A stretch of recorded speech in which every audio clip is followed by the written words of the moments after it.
ஓம்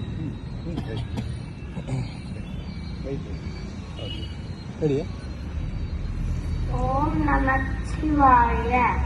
இன்றும் யாழ்ப்பாண நாட்டின் நரசனை நினைவு கூற வந்திருக்கும் அனைவருக்கும் எனது முதற்கண் வணக்கங்களை கூறிக்கொள்கின்றேன்.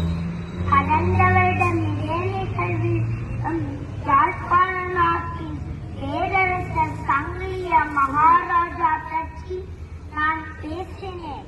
ஆகவே இந்த வருடம் அவர் நமக்கு விட்டு சென்ற பாதை தொடர்பாக பேசலாம் என்று எண்ணியுள்ளேன். எப்போதுமே வரலாற்று குறிப்பேட்டின் எழுதுகருவி வெற்றி பெற்றவன் கைகளிலேயே இருக்கும். தோற்கடிக்கப்பட்டவனின் வரலாறும் அவன் வீரமும் அவன் பக்க நியாயங்களும் அதில் மறைக்கப்பட்டுவிடும் என்பது யுத்த நகர்வும். அதுபோலவே ஒரு யாழ்ப்பாண நாட்டின் அரசன் இரண்டாம் சங்கிலிய மகாராஜாவின் வரலாறையும் என்று பொய்களுடன் திரித்து கூற முயற்சிக்கின்றனர்.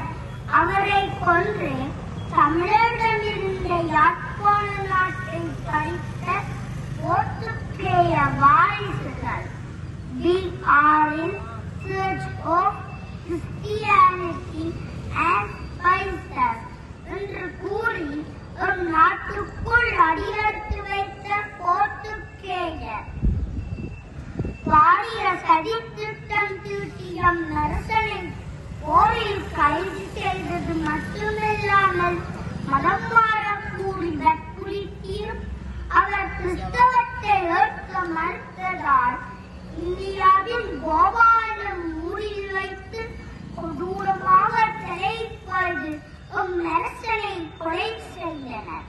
இதுவே உண்மை, இதுவே வரலாறு.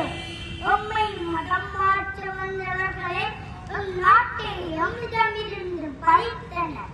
உண்மை மதம் மாற்ற வந்தவர்களே நரசனை கொன்றனர். உண்மை மதம் மாற்ற வந்தவர்களே பாண்டங்களை கொன்று குவித்தனர். உண்மை மதம் மாற்ற வந்தவர்களே பாட்டிகளின் கற்பை சூறையாடினர்.